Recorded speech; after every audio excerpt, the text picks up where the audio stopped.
전능하사 천지를 만드신 하나님 아버지를 내가 믿사오며 그 외아들 우리 주 예수 그리스도를 믿사오니 이는 성령으로 잉태하사 동정녀 마리아에게 나시고 본디오 빌라도에게 고난을 받으사 십자가에 못 박혀 죽으시고 장사한 지 사흘 만에 죽은 자 가운데서 다시 살아나시며 하늘에 오르사 전능하신 하나님 우편에 앉아 계시다가 저리로서 산 자와 죽은 자를 심판하러 오시리라.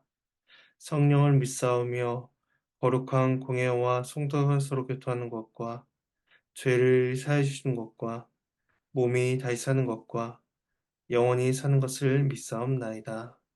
아멘. 찬송가 200장 찬송하시겠습니다. 찬송가 200장 1절과 3절 찬송하시겠습니다. 이렇게 찬송하시겠습니다.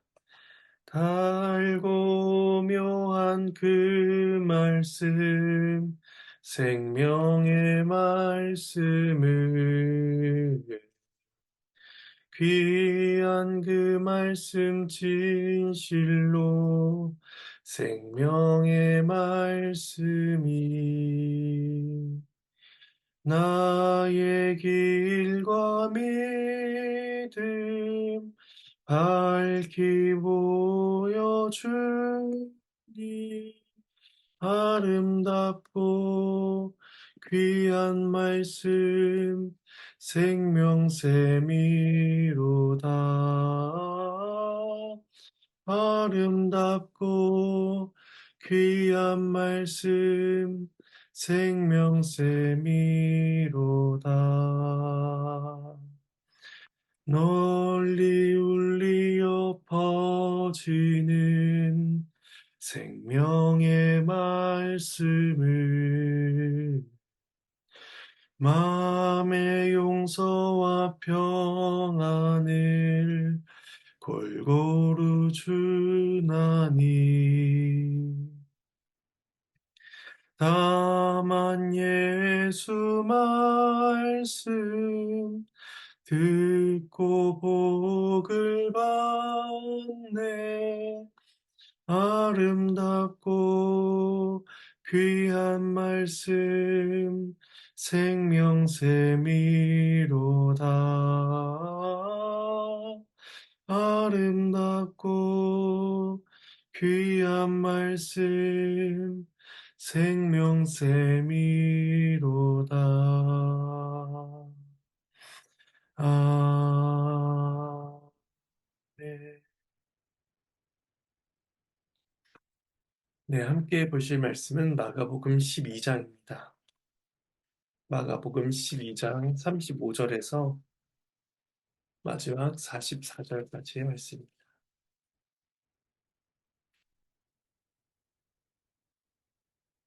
네, 말씀은 본문을 살펴가는 가운데 봉독하도록 하겠습니다. 이제 주의 말씀을 나누겠습니다. 성전 정결 사건 이후에 예수님은 성전 뜰에서 종교자들과 공개적인 변론을 이어가십니다. 대제사장들과 서기관과 장로들이 예수님을 책잡기 위해서 나왔었고 바리새인과 헤롯 당이 예수님의 말씀을 책잡기 위해 사람들을 보냈으며 또 부활이 없다 하는 사두개인들까지 예수님께 와서 질문을 하니 당대의 종교 지도자들이며 권세가들이 모두 예수님 앞을 찾아왔던 것입니다. 마지막으로 예수님께 나온 한 서기관만이 하나님 나라에서 멀지 않다라는 긍정적인 평가를 받았을 뿐 다른 자들은 예수님을 책잡고 공격하기 위해 모두 마음을 모았던 것입니다. 이어지는 오늘 본문의 내용은 그들 중에 한 사람인 그 종교 지도자들 중에 한 사람인 서기관들과 관계되어 있음을 볼 수가 있습니다. 오늘 본문은 세 단락으로 나눠 볼 수가 있는데 먼저 35절에서 37절은 메시아에 대한 서기관들의 가르침을 말씀하고 있고 38절과 40절은 서기관들의 외식을 삼가라 라고 말씀하고 있으며 41절에서 44절은 서기관에 의해서 착취를 당한 과부에 대해서 말씀을 하고 있습니다. 먼저 35절에서 37절까지 말씀을 제가 봉독하도록 하겠습니다. 예수께서 성전에서 가르치실세 대답하여 이르시되 어찌하여 서기관들이 그리스도를 다윗의 자손이라 하느냐. 다윗이 성령에 감동되어 친히 말하되 주께서 내 주께 이르시되 내가 네 원수를 네 발 아래에 둘 때까지 내 우편에 앉았으라 하셨도다 하였느니라. 다윗이 그리스도를 주라 하였은즉 어찌 그와의 자손이 되겠느냐 하시니 많은 사람이 즐겁게 듣더라. 먼저 35절은 예수님께서 대답하여 이르시되라고 말씀을 시작하고 있습니다. 본문에서는 종교 지도자들의 질문이 나오지 않습니다. 그럼에도 대답하셨다라고 말씀하고 있는 까닭은 앞서서 그들의 계속된 질문과 공격을 지금 받으셔서 대답으로서 한 가지 답을 주고 계시다라고 볼 수가 있습니다. 먼저 예수님은 평소에 서기관들이 가르치던 메시아에 대한 내용을 다루고 계십니다. 서기관들은 그리스도를 다윗의 자손이다라고 가르쳤고 다윗의 자손에 대한 사상은 이스라엘 사회에 자연스럽게 퍼져 있었습니다. 10장에서 소경 바디메오가 예수님을 향해서 다윗의 자손이여 라고 불렀으며 또 예수님께서 예루살렘에 들어가실 때에 찬송하리로다 오는 우리 조상 다윗의 나라여 라고 사람들이 외치며 예수님을 환영하기도 했습니다. 이처럼 다윗의 자손이라는 이 용어 자체는 당시 사람들 가운데 자연스럽게 퍼져 있던 내용이었으며 서기관들이 가르치던 내용이기도 했습니다. 그런데 서기관들이 가르치면은 부족한 내용, 추가되고 수정되어야 될 내용이 있었습니다. 그것은 서기관들이 예수님을 다윗의 자손이다 라고만 가르쳤다는 데에 문제가 있습니다. 말 그대로 그들은 그리스도는 사람이다, 다윗의 자손으로 오실 분이다 라고 그렇게만 가르쳤던 것입니다. 예수님이 다윗이나 솔로몬과 같이 위대한 왕 중에 하나이리라 라고 생각했던 것입니다. 그 결과 그들은 예수님을 정치적인 메시아, 또 이방인들을 무찌르고 더러워진 예루살렘을 회복할 군사적인 메시아로밖에 생각하지 않았던 것입니다. 이것이 서기관들의 그러한 메시아 신학이었습니다. 그래서 예수님께서는 이러한 서기관들의 잘못된 가르침을 교정해 주시는 것입니다. 그래서 36절에서 시편 110편 1절 말씀을 인용하고 계시는데 인용하기에 앞서 다윗이 성령에 감동되어 친히 말하였다라고 언급하고 계십니다. 이 표현은 다윗의 자손이라고 가르치던 그 당대의 서기관들의 교훈과 반대로 성령에 의해 감동된 다윗의 교훈을 대조하여 보여주고 있는 것입니다. 서기관들의 권위보다 더 높고 더 크신 성령 하나님의 권위로서 다윗이 말하였다라고 그렇게 말씀하고 있는 것입니다. 따라서 이스라엘 백성들은 서기관들의 말이 아니라 성령 하나님의 교훈, 즉 하나님의 말씀을 들어야 했습니다. 예수님은 시편을 인용하여서 주께서 내 주에게 이르시되라고 말씀하십니다. 여기서 앞에 있는 주는 여호와 하나님을 의미하고 뒷부분의 내 주는 오실 그리스도를 의미합니다. 다윗이 자손으로 올 그분을 가리켜서 나의 주, 나의 여호와여라고 고백하고 있는 것입니다. 그리고 이어서 다윗은 여호와께서 그 그리스도에게 예언하여 알리신 내용을 성령의 감동에 의해서 말을 하고 있습니다. 그것은 메시아의 왕권을 부정하는 모든 원수들이 메시아의 그리스도의 발 앞에 제압당하게 될 것이다 라는 그 내용이었습니다. 이 예언은 장차 그리스도께서 하나님 나라의 원수인 사단을 무너뜨리실 것을 말씀해 주신 내용이었습니다. 실제로 예수님은 십자가의 죽으심과 부활하심을 통해서 죽음의 권세를 깨뜨리시고 부활 승천하셔서 하나님 우편에 앉으실 것이며 이 세상의 심판주로 다시 임하시게 될 것입니다. 다윗은 성경에 감동되어서 이 모든 말씀들을 예언하여 말씀하고 있는 것입니다. 그리고 그 말씀을 시편 110편에 기록하였고 예수님께서는 이것을 메시아 예언시로서 인용하여 지금 사용하고 계신 것입니다. 이렇게 구약을 인용하신 후에 예수님은 37절에서 다시 물으십니다. 다윗이 그리스도를 주라 하였은즉 어찌 그의 자손이 되겠느냐라는 것입니다. 이 질문은 그리스도가 다윗의 자손임을 부정하시는 것이 아니라 그리스도가 다윗의 자손보다 훨씬 더 높으신 분, 단순히 사람 이상의 분이심을 그렇게 말씀하고 있는 것입니다. 그래서 예수님이 이를 통해서 그리스도는 다윗의 자손으로서 참 사람이시며 동시에 그분은 여호와 하나님이시다 라고 말씀해 주고 계십니다. 예수님께서는 어느 한쪽, 그러니까 참 사람이시다 혹은 하나님은 신이시다 라는 이런 어느 한쪽이 아니라 참 사람이시며 참 하나님이신 분, 이 두 본성을 가지신 분임을 말씀해 주고 있는 것입니다. 서기관들이 가르치는 그 메시아관, 민족주의적 희망을 가르치는 그 메시아관은 예수님을 잘못 이해한 것이었습니다. 예수님은 단지 이스라엘의 국권을 회복시키시는 분이 아니라 죄로 가득한 이 땅에 하나님 나라의 성취를 가져오실 그 구원자가 되셨기 때문입니다. 예수님은 서기관들에 의해서 잘못 가르쳐진 그 메시아에 대해서 그 진리를 가르쳐주고 계시며 사람들은 서기관의 가르침과는 다른 그 예수님의 가르침을 즐겁게 듣고 있습니다. 근데 서기관들의 잘못은 그 왜곡된 메시아 신앙만이 아니었습니다. 그들은 율법이 의미하는 참된 경건을 알지 못했습니다. 그래서 예수님은 서기관들의 교훈과 외식을 삼가라라고 명하십니다. 이어지는 두 번째 단락입니다. 38절에서 40절까지 말씀을 제가 봉독하겠습니다. 예수께서 가르치실 때에 이르시되 긴 옷을 입고 다니는 것과 시장에서 문안받는 것과 회당의 높은 자리와 잔치 윗자리를 원하는 서기관들을 삼가라. 그들은 과부의 가산을 삼키며 외식으로 길게 기도하는 자니 그 받는 판결이 더욱 중하리라 하시니라. 서기관들의 문제는 긴 옷을 입고 다니는 것이었습니다. 긴 옷은 명성과 지위, 부를 지니고 있는 사람들이 입는 고급스러운 옷을 가리킵니다. 병행본문인 마태복음 23장 5절에서는 그들의 경문띠를 넓게 하고 옷수를 길게 하였다라고 기록하고 있습니다. 그때 경문띠라는 것은 율법의 구절을 기록하여 담은 상자로서 손이나 미간에 부착하는 띠를 의미합니다.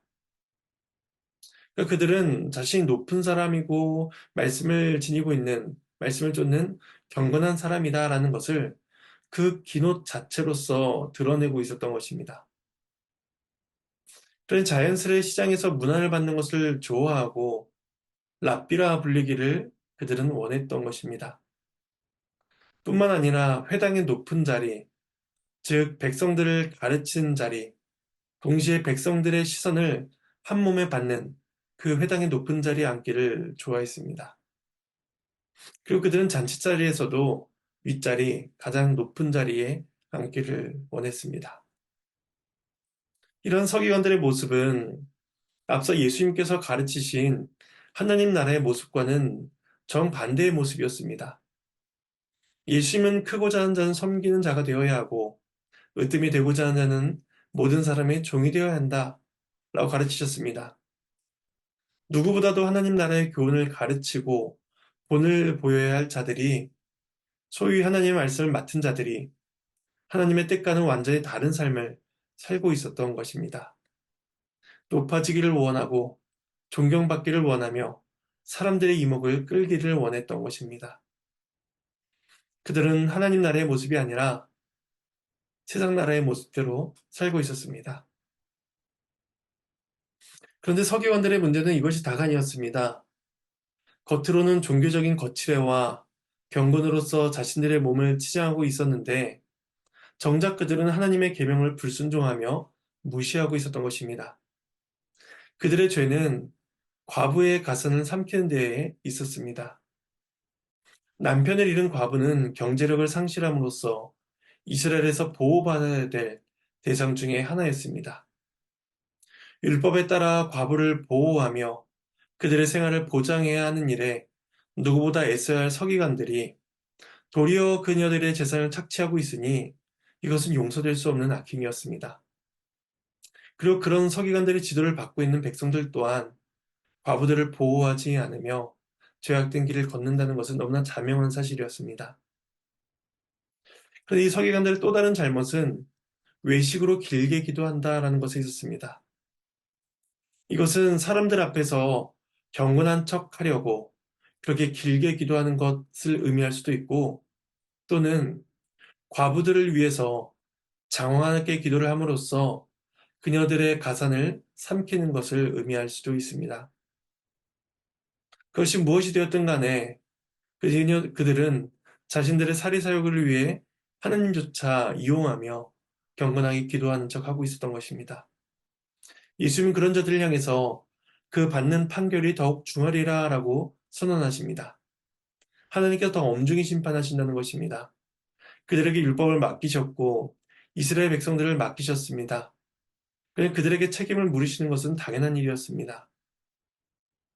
이처럼 예수님은 서기관을 삼가라 라고 말씀하신 후에 마지막으로 41절에서 44절까지 말씀을 통해서 또 교훈을 주십니다.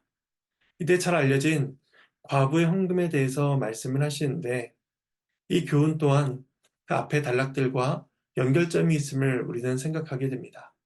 제가 먼저 말씀을 봉독하겠습니다. 예수께서 헌금함을 대하여 앉으사 무리가 어떻게 헌금함에 돈 넣는가를 보실세.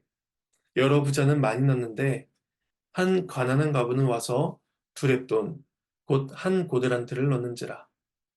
예수께서 제자들을 불러다가 이르시되 내가 진실로 너희에게 이르노니 이 가난한 과부는 헌금함에 넣는 모든 사람보다 많이 넣었도다. 그들은 다 그 풍족한 중에서 넣었거니와 이 과부는 그 가난한 중에서 자기의 모든 소유 곧 생활비 전부를 넣었느니라 하시니라. 하나님의 말씀입니다. 하나님께 감사합니다. 성전에서 예수님은 헌금함을 마주하여 앉으십니다. 유대인 전통에 의하면 성전 주변에는 13개의 헌금함이 놓여 있었다라고 이야기를 합니다. 그리고 그 동전이 헌금함에 떨어질 때에 그 소리의 크기는 돈의 액수를 가늠하기에 충분했을 것이다 라고 학자들은 추측합니다. 당연히 화려하고 긴 옷을 입은 부자들이 헌금을 할 때에 사람들의 이목을 끌었을 것입니다. 그런데 그때 한 가난한 가부가 와서 두 렙돈을 냅니다. 노동자의 하루 품삯이 한 데나리온인데 이것을 환산하면 이 한 데나리온은 64 고드란트, 즉 128 렙돈이 됩니다. 이것을 노동 시간으로 나눈다고 한다면 이 두 렙돈은 오늘날의 화폐 가치로 했을 때에 약 1,000원 혹은 1,500원 정도가 될 것입니다. 근데 그녀는 그 1,500원 정도 되는 돈을 헌금하고 있는 것입니다. 예수님은 그것이 과부의 모든 소유, 곧 생활비 전부였다라고 말씀하고 계시니 그 여인의 삶이 얼마나 비참하고 고달팠을지를 우리는 짐작해 볼 수가 있습니다. 여인은 자신의 모든 생활비를 헌금함에 넣었으니 이제는 아무것도 가진 것이 없는 사람이 되었습니다. 근데 왜 그녀가 왜 이렇게 고달픈 인생을 살아야만 했던 것일까요? 하나님께서 분명히 고아와 과부와 나그네들을 보살피라라고 명령하셨습니다. 근데 우리가 앞서 봤던 것처럼 40절에서 말씀하신 것처럼 서기관들이 과부들의 가산을 삼키고 있었습니다. 종교 지도자들의 잘못된 가르침과 속임수, 방탕과 불법에 의해서 그래서 그녀는 두렵돈밖에 가지지 못한 처지가 된 것입니다. 그녀가 겪는 비참함의 모든 원인은 서기관들과 종교 지도자들, 말씀대로 살지 않는 이스라엘의 공동체에 그 모든 원인이 있었던 것입니다. 이 마지막 단락 또한 서기관들과 깊은 연관이 있음을 우리는 보게 됩니다. 예수님은 과부의 모든 모습을 보신 후에 제자들을 불러다가 말씀하십니다. 또 다시 그들에게 교육을 하고 계십니다. 그 말씀하시길 이 가난한 과부가 모든 사람보다 많이 넣었다라고 말씀하십니다. 그것은 돈의 많고 적음을 이야기하시는 것이 아닙니다. 그 모든 재산을 다 팔아서 교회에 헌금하라 라고 교훈하시는 것도 아닙니다. 그냥 어떠한 마음으로 그녀가 헌금을 할 수가 있었을까요? 과부는 하나님께서 살리시면 살고 하나님께서 죽이시면 죽는 것이 자신의 삶임을 그녀는 알고 있었던 것입니다. 그리고 그녀의 모습이 이러한 신앙의 고백적인 모습이 하나님께서 이스라엘에게 원하신 삶의 모습이라는 것입니다. 근데 정작 이스라엘은 또 율법을 가르치며 본을 보였던 서기관들은 그렇게 살지를 않았습니다. 그래서 예수님은 과부의 헌금을 통해서 하나님의 백성들이 어떻게 살아야 되는지를 교훈해 주고 계신 것입니다. 하나님의 백성들은 하나님을 사랑하고 하나님만을 전적으로 신뢰하며 살아가야 된다는 것입니다. 하나님만이 우리들의 성도들의 유일한 소망이며 생명이시기 때문입니다. 그런데 서기관들과 종교 지도자들은 그러한 하나님을 신뢰하지 않았고 그들 가운데 세워져 있는 그 예루살렘 성전과 또 그 성전을 통해서 유지되는 모든 경건함, 외식들, 그것들만을 의지하며 살아가고 있었습니다. 그래서 예수님은 그들이 의지하던 그 성전이 무너지게 될 것이다 라는 그 말씀을 내일 13장 본문을 통해서 예언해 주고 계십니다. 거짓된 신앙, 거짓된 종교는 모두 심판을 받고 그 결국을 드러낸다는 것입니다. 그러나 예수 그리스도를 믿는 자, 참 성전이신 예수 그리스도를 믿는 자는 하나님께서 살리시고 먹이시며 보호하시는 은혜를 베푸실 것입니다. 우린 모두 이 은혜를 소망해야 할 것입니다. 서기관들의 잘못된 신앙, 서기관들의 잘못된 신앙을 따라가는 자들이 아니라 하나님만이 우리의 삶을 책임지시며 보호하신다라는 사실을 믿고 저 앞에 모든 것을 내어놓고 살아가는 저와 여러분이 되어야 할 것입니다. 이런 복된 인생을 살아가시는 저와 여러분이 되기를 간절히 소망합니다. 제가 잠시 기도하도록 하겠습니다. 하나님의 은혜에 감사를 드립니다. 오늘의 교훈을 생각하며 우리에게 주시는 적용점들을 잘 살펴보게 하여 주시옵소서. 감사를 드리며 이 모든 말씀 예수님의 이름으로 기도합니다. 주님께서 가르치신 기도로 마치겠습니다. 하늘에 계신 우리 아버지여 이름이 거룩히 여김을 받으시오며 나라가 임하시오며 뜻이 하늘에서 이루어진 것 같이 땅에서도 이루어지리이다. 오늘 우리에게 일용할 양식을 주시옵고 우리가 우리에게 죄 지은 자를 사하여 준 것 같이 우리의 죄를 사하여 주시옵고 우리를 시험에 들게 하지 마시옵고 다만 악에서 구하시옵소서. 나라와 권세와 영광이 아버지께 영원히 싸움나이다. 아멘.